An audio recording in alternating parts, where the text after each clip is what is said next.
Hello chess friends, and welcome to the Art of Chess channel, and welcome to my advanced chess theory and to the part 30 of the King's Indian defense. And I'm really glad that I managed to get 30 videos, and with the introduction it's 31. So today we do this sort of King's Indian attack. So the question is, what if White plays in sort of a King's Indian attack? So he tries himself to play the King's Indian as White, and of course, if it's such a good opening with White, you can play the King's Indian attack, of course, and you of course have the tempo, a tempo plus, so you're a tempo up because you're starting with white pieces, of course, and basically what you're trying to do is see where white's attack will go. So today we'll do sort of an English opening, and it will be the King's Indian attack in an English variation. So let's see, this is the setup. We play the King's Indian, and after c4 castling we go d6, and after now the opponent plays d3, and here I recommend you to play e5, and you see now White is already showing us the direction of his attack with his pawns, and of course we are showing of course with our pawns the direction of our attack. So here I don't recommend you to play the move c5 because the position will get to symmetrical, and here I recommend you to go e5. So you see, that's what I'm trying to say. If your opponent plays in this fashion, go the opposite side attack. So you attack, of course, now again on the king side here, because your pawns are pointing out on the king side, and White will of course attack the queen side. And of course when White goes in sort of line where, okay, let's play without c4, where we go d3, we go castling, and after castling we go d6, and now he plays e4. You see his direction will be in sort of a King's Indian. Then I recommend you to do the opposite side attack here, to go in sort of a Sicilian with maybe knight on c6, and then we are trying to do the queen side attack. So let's see a couple of moves now. So you see, after this knight on c6, of course White will try with the rook b1, try to b4 as fast as he can. And from this perspective, I wanted to show you a game. It was played in 2016 between Peter Svidler and Shakhriyar Mamedyarov with the black pieces. And basically, what are we trying here to do in these types of variations? We have seen in this orthodox lines where the position was blocked. I will make a couple of moves from the orthodox. Let's see variations of the King's Indian. We have c4, g6, knight on c3, e4, d6, knight f3, castling, after bishop to e2, e5, of course, castling, and now after knight on c6 we have d5. And we in this orthodox lines we went then on this knight on e7. You see, here the position gets blocked because these pawns are blocked, and they block each other. But of course we again have this direction which shows us where to attack, and of course White has his attack, which I already explained in my previous videos. But here is different line, because you see now these pawns are not fixed here. So we don't have now here e4 and d5. We have here d3 and c4, and of course they're also directing the White's attack. But you see the pawn structure in the center is not blocked. So this leaves this leaves white and black more flexible position. So multiple variations are here, but basically what you're trying to do is here is try to get rid of this pawn chain here. And I've already told you how to break pawn chains, and the pawn chains are always broken in the middle. So this is the principle, one of the main principles in chess. When your opponent builds his attack on a pawn chain, simply break the pawn chain. You see, white will probably try to play moves at c4 to break our pawn chain. So again, in our pawn chain style, you have to prepare a move that can break the d3 pawn. So in the game, Svidler played rook to b1, which is a common setup in this kingside attack, king's Indian attack. So he prepares the queenside attack, of course, and with this b4. And here I recommend you see, if you don't react right, your opponent has a fast attack.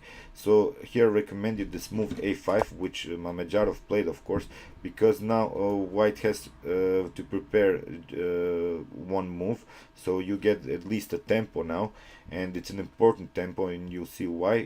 He has to play a3 and then play b4 to create sort of a queenside attack here. So while he is preparing, after a3, you have this move rook to e8, and it's important, and it prepares this move of e4, which breaks this pawn structure in the center. We want to break the pawn chain.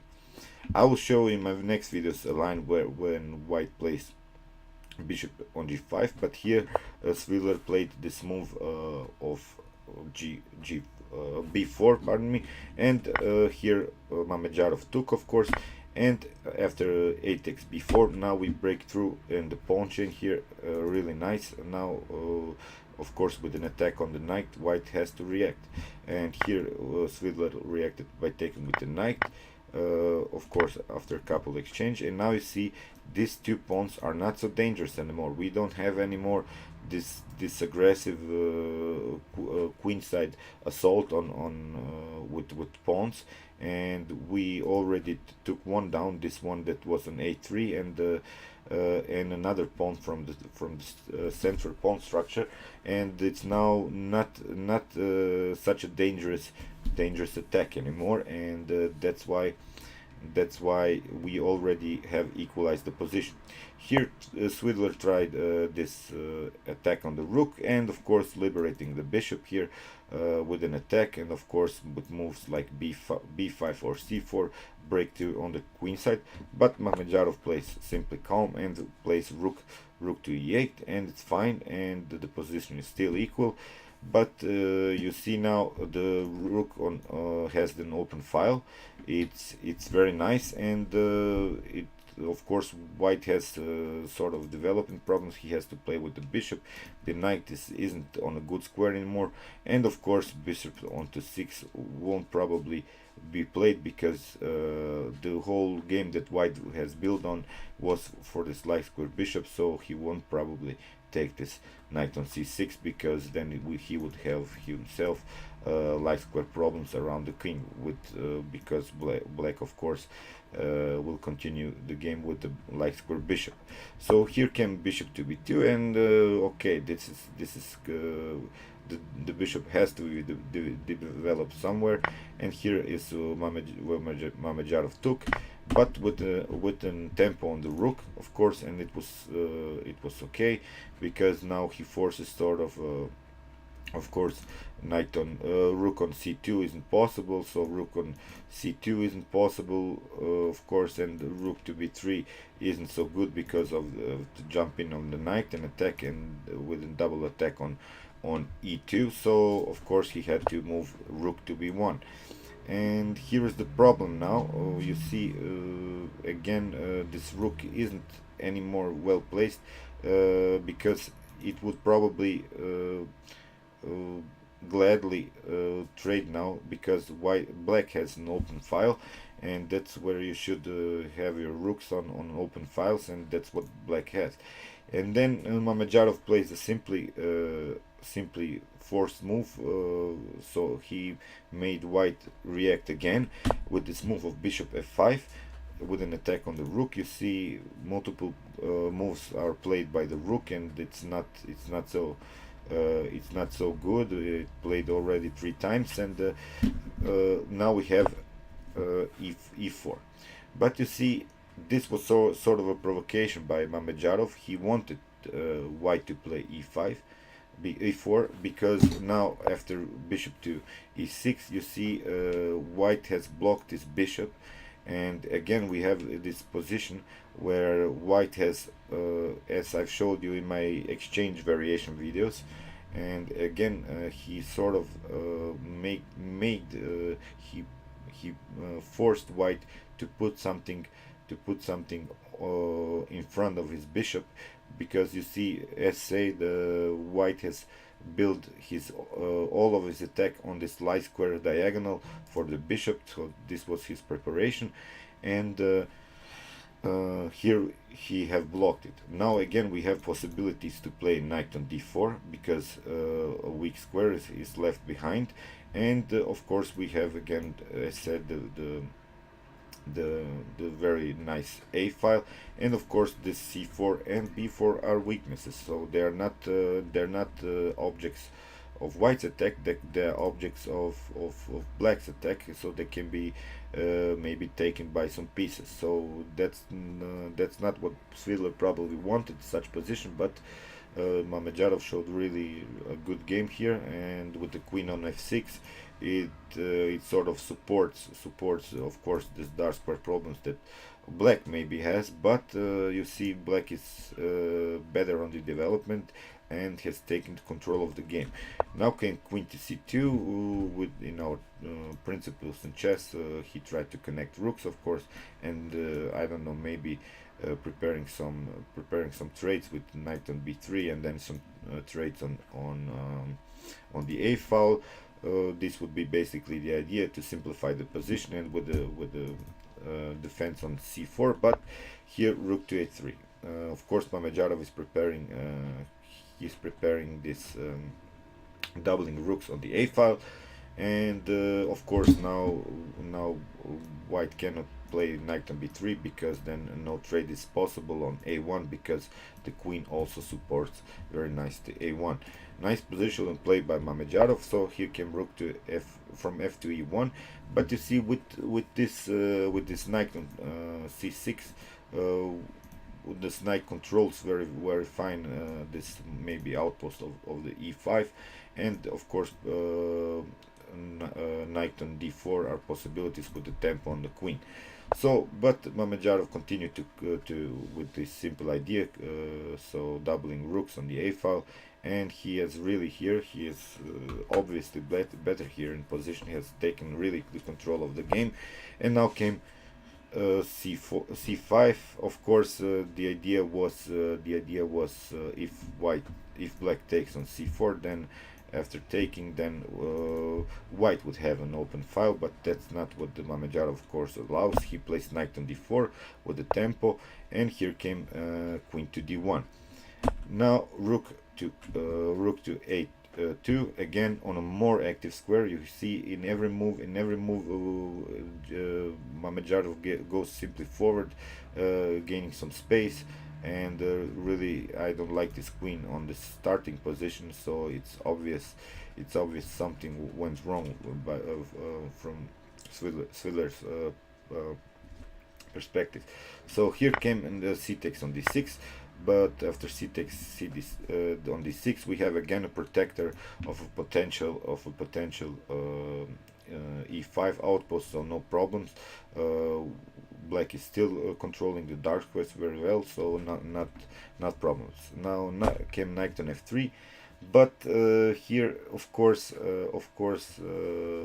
well, black isn't interested to trade the knights, because then the position would be sort of equal, and of course that's not what he's going for. He could have played on maybe sort of a pin, but he found this really the best move that can be played. He played knight on c2 with an attack on the rook. He did calculate it, of course, and the problem is here, after sort of a pin on the rook, now the queen came on c3, and now the problem is the rook has left the defense of the first rank, and of course rook to a1 are the threats. So now came rook to c1, and here we have rook to bishop to b3. So if now comes maybe another pin on the knight, then you have simply you can take here, and after rook maybe rook takes the queen, you see the continuation is not so fine for white, because he's the continuation will be probably pardon me, after rook to c3, here we have this, and then maybe rook to c8, king to g7. This would be, I don't know, the best line that white can perform now, but after rook to c7 with an attack maybe on this pawn, black has this very nice move, because it's sort of discoverably attacking this knight, and after, I don't know, f4, black can play bishop to a4, and with an attack on the knight, and of course if king to f2, then he would sort of protecting his pawn and continue the game with the pawn up, but with the difference, of course, if something like e5 comes, then you have in this check, and with a double attack on this bishop, and multiple possibilities here. So that's not what happened. So after rook to e2, now came this here, and here is where Svidler played. He sort of again tried opening some files, but it was already too late, because after trade of rooks on c1, here came rook on a1, and if now Svidler played the rook on e1, and here comes the stunner. So of course you see Mamedyarov isn't even interested to take the queen, he simply took the rook, and if now the queen takes the knight on c3, here we have a really nice mate with double check on the king, and it's mate. So very nice play by Mamedyarov. Nice dark square control, nice a file control, really well played here. And this is the position that I wanted to show you. So this you simply wait here, white, to show you where it's going with his attack, and then you attack on the opposite side. So you have to wait a little bit, and you have to find in the opening the right moves.